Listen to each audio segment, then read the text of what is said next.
नमस्कार दोस्तों, स्वागत है आपका अपने YouTube चैनल पर। छत्तीसगढ़ में सरकारी नौकरी की तैयारी करने वाले बच्चों के लिए एक बहुत ही बड़ी खुशखबरी ये है कि व्यापम में लगातार वैकेंसियों का सिलसिला जारी हो चुका है। छत्तीसगढ़ में टीचर भर्ती तो होने ही वाले हैं, सबको पता है। उसका डेट कब है? वो 10वें महीने में।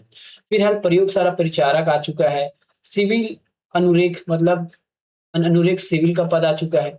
वैसे बहुत सारे पद, अभी AG3 का भी पद आने वाला है। ठीक है, महालेखाकार के द्वारा या महालेखाकार से AG3 का पद आएगा। और जो कोर्ट वगैरह के पद है वो भी चल ही रहे हैं। तो इन सभी में जो छत्तीसगढ़ के जो प्रश्न के जो वेटेज है, जो व्यापम या PSC में जो छत्तीसगढ़ से प्रश्न पूछे जाते हैं, वो कंपलसरी है कि मिनिमम 10 नंबर का प्रश्न पूछेगा और अधिकतम 20 से 25 नंबर का पूछेगा। तो अभी जितने भी मैं पद का नाम बताया हूँ, जो आ चुके हैं या आने वाले हैं, उन सब में छत्तीसगढ़ का वेटेज आपको अधिक देखने को मिलेगा। ठीक है, तो अभी हम एक बैच चला रहे हैं, स्टडी टू सक्सेस। उसका ये 5वां या 6वां वीडियो है। आप पुराना वीडियो नहीं देखे हैं तो देख लीजिए और अपनी तैयारी को बहुत अच्छे से कीजिए। आज का हमारा टॉपिक क्या है? छत्तीसगढ़ का नामकरण। कई बार छत्तीसगढ़ के नामकरण से हजारों प्रश्न पूछे गए हैं कि छत्तीसगढ़ का नामकरण कैसे हुआ, कहाँ से आया, किन किन लोग शामिल थे, किस किस वर्ष आया, कौन कौन से अभिलेख हैं, क्या है, ये सब चीज डिटेल में पढ़ेंगे आज। ठीक है, तो बने रहिए हमारे साथ ऐसे चैनल में। और किसी न किसी भी एग्जाम में आप अपनी एक सीट पक्का कीजिए। एक सीट पक्का करने के लिए आपको हमारा पूरा क्लास देखना पड़ेगा। क्लास आपका टोटली फ्री है। और जो जो सब्जेक्ट आप कमेंट करोगे, और सीरियस बच्चे ही कमेंट करें, है ना, आपको वो सारा सब्जेक्ट पढ़ाया जाएगा। स्टार्ट करते हैं आज की क्लास को। तो आज का हमारा मुख्य सब्जेक्ट सब्जेक्ट है छत्तीसगढ़ का नामकरण। दक्षिण कोसल से छत्तीसगढ़ तक का सफर कैसे रहा छत्तीसगढ़ के नामकरण पर, इस पर आज हम गहन चर्चा करने वाले हैं। और यहाँ अधिकतर प्रश्न पूछे गए हैं, और जो प्रश्न पूछे गए हैं उस पर ही बेस्ड हमारा रहेगा हमारा आज के क्लास। ठीक है, तो चलिए स्टार्ट करते हैं हमारे सफर को। तो सफर को स्टार्ट कर चुके हैं छत्तीसगढ़। सबसे पहले इसकी भौगोलिक स्थिति आप देख लीजिए। वैसे मैंने बहुत सारे वीडियो में बताया है भौगोलिक स्थिति इन सब की क्या होगी। ठीक है, तो भौगोलिक स्थिति देखिए, मध्य प्रदेश के दक्षिण पूर्व का ऐतिहासिक भूगोल है छत्तीसगढ़।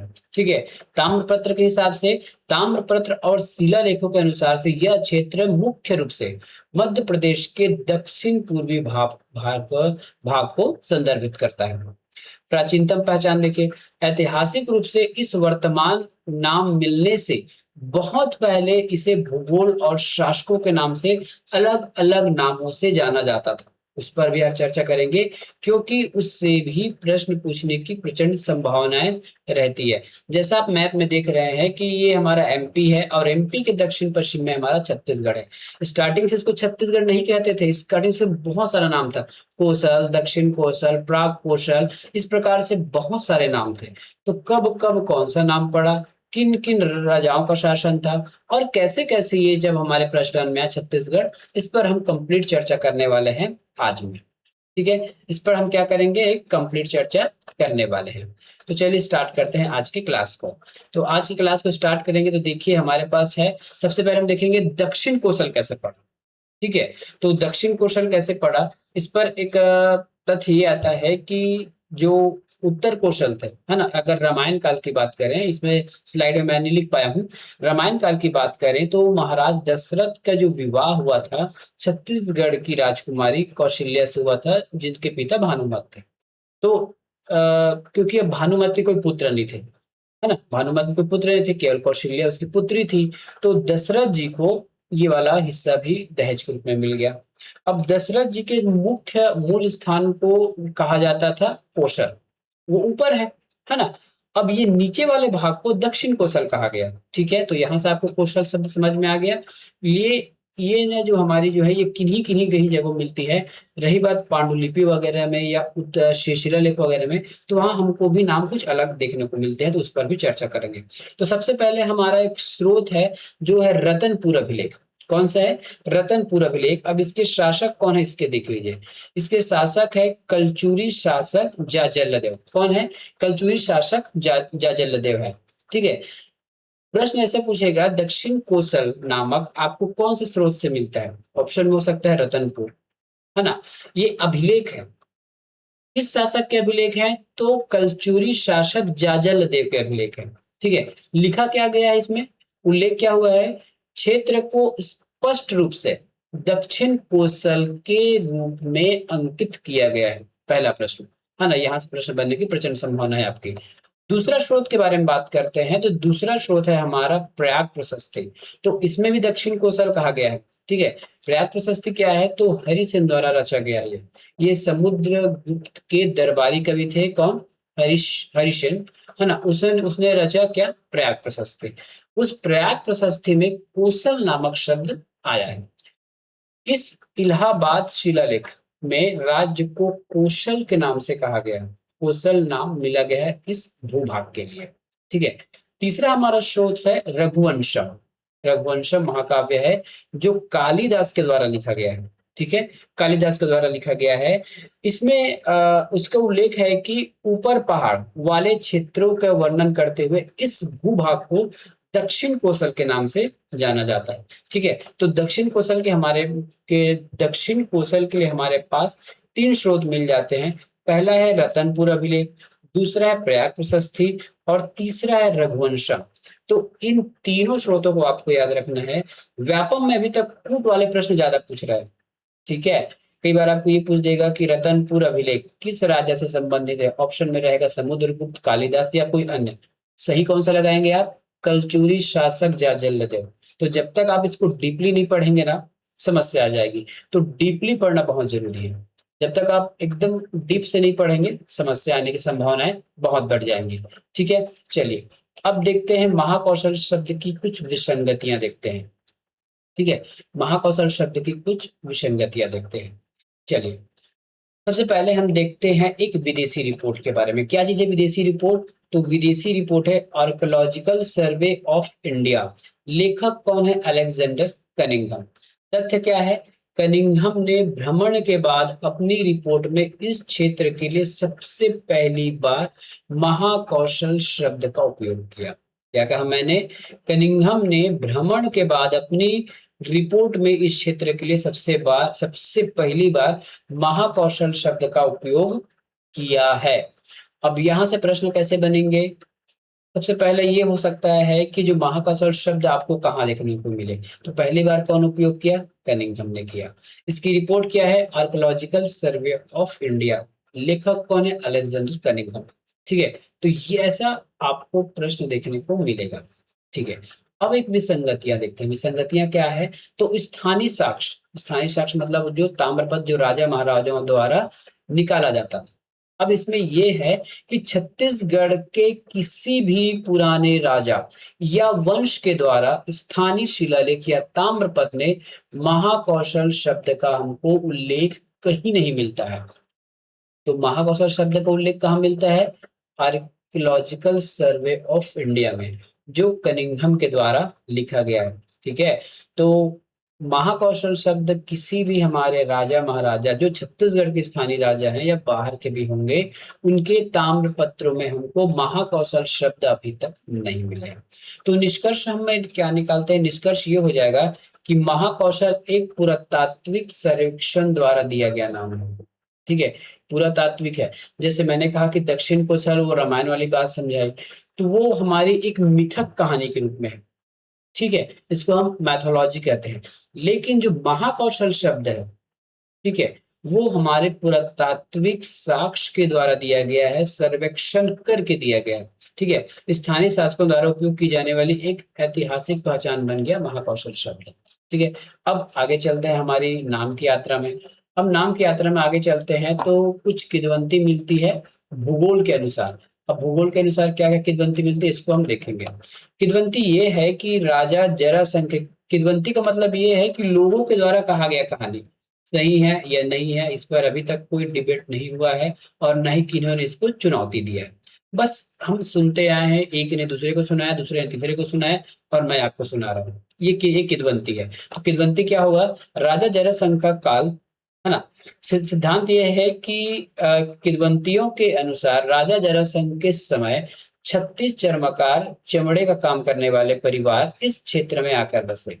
इन्हीं 36 परिवारों के आधार पर कालांतर में यह छत्तीसगढ़ कहलाया। ये किंवदंती है, कोई साक्ष्य प्रमाण नहीं है, लेकिन प्रश्न आ सकता है क्योंकि किदवंती है। ऐसा घुमा के प्रश्न पूछेगा कि किदवंती के अनुसार 36 चर्मकार वाले आए थे, शासन किसका था, राजा का नाम पूछ लेगा, राजा जरासंध। इस प्रकार से आपको प्रश्न देखने को मिल सकते हैं। एक भूगोल के हिसाब से हमारा एक हमको तथ्य मिलता है। देख, सबसे पहले हमने देखा किदवंती के अनुसार, अब भूगोल के अनुसार देखते हैं भौगोलिक दृष्टिकोण से। भौगोलिक दृष्टिकोण से क्या हो जाएगा, तो शिवनाथ नदी क्या है, शिवनाथ नदी, ठीक है, शिवनाथ नदी। तो शिवनाथ नदी का जो शिवनाथ नदी हमारे छत्तीसगढ़ से बहती है ना। आप छत्तीसगढ़ का मैप देखे होंगे तो उसको दो भागों में बांटती है बराबर। तो उस शिवनाथ नदी के उत्तर में 18 गढ़ थे, ठीक है, और उसके दक्षिण में 18 गढ़ थे। तो दोनों मिला के हो जाते हैं 36 गढ़। तो एक ये अंदाजा लगाया गया है कि हो सकता है इसकी वजह से इस भूभाग का नाम, जहां पे हम रह रहे हैं, छत्तीसगढ़ है, उसका नाम छत्तीसगढ़ पड़ा हो। एक ऐसा साक्ष्य निकाला जा रहा है, ठीक है।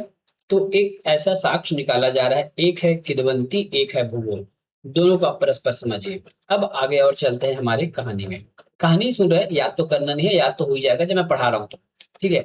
अब देखते हैं भाषा के अनुसार भी कुछ नामकरण मिले हैं छत्तीसगढ़ को, ठीक है। भाषा के अनुसार भी कुछ नामकरण मिले हैं छत्तीसगढ़ को। क्या क्या नाम मिले हैं इसको आप देखते जाइए।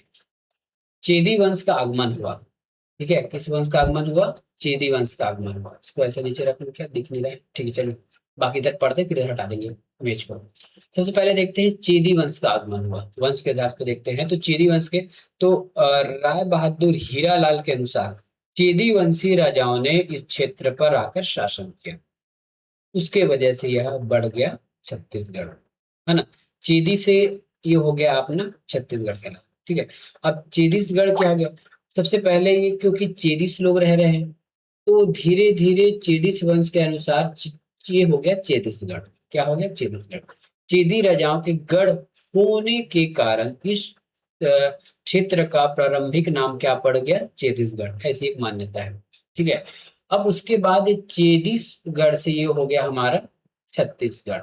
क्या हो गया, चेदिसगढ़ से ये बन गया छत्तीसगढ़। समय के साथ आम बोलचाल की भाषा में अपभ्रंश हो गई। कई बार होते हैं ना, धीरे धीरे भाषा अपने आप को चेंज करते जाता है, लोग कुछ और बोलते हैं और धीरे धीरे उसकी मात्रा और भाषा चेंज आती है। तो वो चेदिसगढ़ से धीरे धीरे छत्तीसगढ़ हो गया। तो एक मान्यता ये है कि छत्तीसगढ़ का नाम इसलिए पड़ा होगा क्योंकि यहाँ चेदी वंश के लोग आकर शासन किए। तो ये कहाँ पे मिला, हमारा स्रोत क्या है, तो राय बहादुर हीरालाल के अभिमत से ये है ना। तो क्वेश्चन डीपली पूछेगा तो इस प्रकार से पूछेगा, जो चेदिसगढ़ वाला पार्ट है ना, जो चेदिसगढ़ वाला पार्ट है, कौन सा पार्ट है, चेदिसगढ़ वाला, वो किस लेखक या इसके स्रोत क्या है, तो राय बहादुर हीरालाल के द्वारा ऐसा कहा गया है, ठीक है। अगला चलते हैं स्लाइड में। अब देखते हैं प्रथम साहित्यिक। अब साहित्य में भी उपयोग है।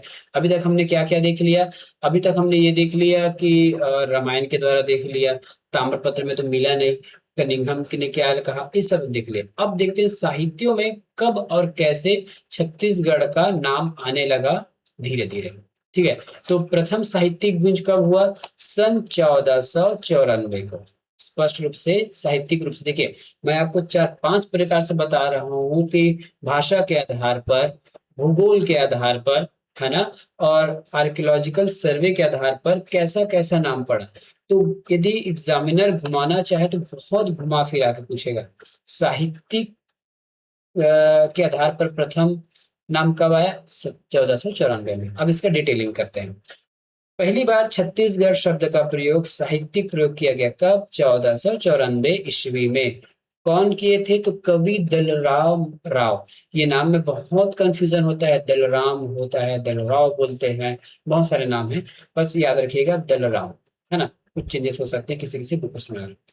अब इसके शासक और आश्रयदाता कौन थे इस कवि के, तो ये थे राजा लक्ष्मी निधि राय, जो खैरागढ़ के राजा थे। वर्तमान अभी खैरागढ़ जो जिला बना है, ठीक है, वहां के राजा थे राजा लक्ष्मी निधि। उसके कवि से दलराम, उस दलराम राव ने अपने साहित्यिक में छत्तीसगढ़ का नाम लिखा।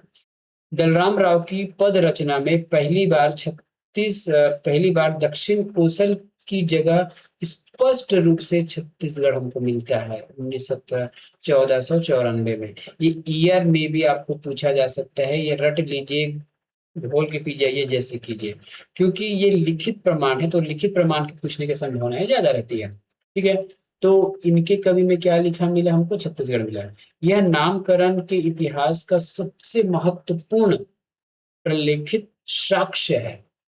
ठीक है, यहाँ हमको छत्तीसगढ़ शब्द देखने को मिलता है। ठीक है, ये हो गया साक्ष्य हमारा। अब आगे और चलते हैं। अब नामों, साहित्य में नामों का कुछ क्रमिक विकास है, उस पर भी देख लेते हैं। साहित्यिक एक हो गया दलराम, उसके बाद और साहित्यिक कुछ नाम आते गए हैं, उस पर भी हम चर्चा करते हैं। ठीक है, तो 1494 पर तो हमने चर्चा कर लिया है। कौन थे, कवि दलराम थे, लक्ष्मी निधि राय थे। ठीक है, लक्ष्मी निधि राजा के समय एक कवि थे वो, है ना। अब 1686 में भी ऐसे हुआ था, कब, गोपाल चंद्र मिश्र। ठीक है, 1686 की बात है। खूब तमाशा लिखा हुआ इन्होंने, कलचुरी राजा के समय। छत्तीसगढ़ शब्द यहाँ भी आपको देखने को मिलता है। ठीक है, किसमें, खूब तमाशा में। किसने लिखा, गोपाल चंद्र। शासक कौन थे, कलचुरी। ठीक है, अब देखते हैं कवि रेवाराम। 1896 में कवि जो रेवाराम है, वो विक्रम विलास में लिखते हैं, आधुनिक काल करीब छत्तीसगढ़ नाम की साहित्यिक पुष्टि यहाँ भी होती है। ठीक है, तो 1494, 1686, 1896, तो इन तीनों वर्ष को आपको याद रखना है। तीनों वर्ष के कवि अलग अलग हैं, याद रखिएगा। 1494 में दलराम है, 1686 में गोपाल चंद्र मिश्र हैं, और ये 1896 में रेवाराम है, जो विक्रम विलास में उनकी जो रचना है विक्रम विलास, वहां छत्तीसगढ़ नाम की पुष्टि होती है। तो ये 3 वर्ष है, 3 कवि हैं, और इनके आश्रयदाता या राजा भी हैं, तो इसको आपको याद रखना पड़ेगा। एग्जामिनर आपको घुमा सकता है। ठीक है, अब और आगे देखते हैं। अब पत्थरों पर भी क्या नाम उकेरा गया है क्या छत्तीसगढ़ का। ठीक है, चलिए, पत्थरों पर भी अगर नाम उकेरा, ये पत्थर है ना, अब मैं अपना इमेज लगा रहा हूँ, देख लीजिएगा थोड़ा सा। ठीक है, ये पत्थरों पर भी नाम उकेरा गया है, इस पर भी देख लेते हैं। पत्थर पर उकेरा गया पहला प्रमाण है 1703। तिथि कब है, तो ये है 31 मार्च 1703। कहाँ पे मिला, ये दंतेवाड़ा जिला में मिला। वर्तमान में दंतेश्वरी मंदिर के द्वार पर सुरक्षित है ये पत्थर। रचयिता तत्कालीन राजा के राजगुरु मैथिली पंडित द्वारा लिखित इस पत्थर पर लिखा है छत्तीसगढ़। साक्ष्य का स्वरूप है, यह किसी शिलालेख पर छत्तीसगढ़ शब्द का प्रयोग सबसे पहला और प्रामाणिक भौतिक साक्ष्य है। देखिए, इस पत्थर पर भी हाँ, मेरे यहाँ पे इमेज चल रहा होगा, ये देखिए, मैं इमेज को हटा रहा हूँ, है ना। वैसे इसमें तो दिख नहीं रहा है छत्तीसगढ़, पर ऐसे ही है, यहाँ लगा देता हूँ। ठीक है, चलिए, इस पत्थर में भी छत्तीसगढ़ लिखा हुआ है। क्या लिखा हुआ है, इस पत्थर में भी इस क्षेत्र के नाम को छत्तीसगढ़ के नाम से जाना गया है। तो एक हो गया, और आगे चलते हैं। अब ये हमारा एक सारांश आ जाता है, क्या आ जाता है, सारांश आ जाता है। सारांश कितना, अब इसको हम यहाँ, या फिर तो यहाँ पे रह जाए। चलिए, ठीक है, अब देखते हैं कोसल हमको कहाँ पे मिला। कोसल जो नाम है हमको हरिसेन के प्रयाग प्रशस्ति में मिला है। किसमें मिला है, हरिसेन के प्रयाग प्रशस्ति में मिला है। काल कौन सा काल था, समुद्रगुप्त का काल था। विशेष क्या है इसमें, इलाहाबाद की शिलालेखों में उल्लेखित है। दक्षिण कौशल कब मिला, कालिदास और जाजलदेव के समय, प्राचीन काल में। रघुवंशन और रतनपुर के अभिलेख में प्रयुक्त सबसे प्राचीन मिला। महाकौशल कब मिला, तो अलेक्जेंडर कनिंघम की रचना में मिला है ना। पुरातात्विक रिपोर्ट के हिसाब से कौन सा काल था, तो ये ब्रिटिश काल था। फिर आता है हमारा चेदिसगढ़। चेदिसगढ़ आ गया, सैद्धांतिक है ये। चेदी राजाओं के आधार पर इसको छत्तीसगढ़ कह दिया गया। फिर आता है आपका छत्तीसगढ़, दलराम आ जाता है ना, प्रथम साहित्यिक प्रयोग छड़ागर वाला। फिर आता है छत्तीसगढ़ी मैथिली पंडित 1703 में, दंतेश्वरी मंदिर में सुरक्षित प्रथम शिलालेख। ठीक है, तो और आगे है क्या, और चलिए निष्कर्ष में आते हैं। इसमें आ जाते हैं हम। अब आते हैं निष्कर्ष में। निष्कर्ष क्या है, ये देखिए। निष्कर्ष हमारा क्या है, निष्कर्ष हमारा ये है कि एक पहचान की ऐतिहासिक यात्रा है। प्राचीन विरासत में समुद्रगुप्त और कलचुरियों के काल में दक्षिण कौशल कहा गया। ठीक है, भौगोलिक रूप से शिवनाथ नदी के उत्तर और दक्षिण में 18-18 गढ़ थे, तो छत्तीसगढ़ हो गया। और छत्तीसगढ़ के छत्तीसगढ़ वंश के राजा लोग आए, तब वो छत्तीसगढ़ हो गया। ठीक है, इस सिद्धांत और भूगोल हो गया। अब साहित्यिक मुहर भी लग गई है हमारे छत्तीसगढ़ के नाम में। तो दलराम कवि है, मैथिली पंडित है और कुछ कुछ कवि हैं, उनके द्वारा भी छत्तीसगढ़ नाम को पुष्टि किया गया है। छत्तीसगढ़ केवल एक भौगोलिक सीमा नहीं है, यह नाम राजाओं के ताम्रपत्र, पुरातात्विक रिपोर्ट, विसंगतियों, दरबारी कवि की रचनाएं और बहुत सारी चीजों में यह नाम को पुष्टि मिलती है। तो ये था छत्तीसगढ़ की नाम की यात्रा। ठीक है, क्या था ये? छत्तीसगढ़ की नाम की यात्रा। यहाँ से प्रश्न आपको जरूर देखने को मिलेगा। इस वीडियो को 3 से 4 बार देखेंगे, आपको उद्धार हो जाएगा इस चैप्टर से। मिलेंगे अगले वीडियो में। धन्यवाद।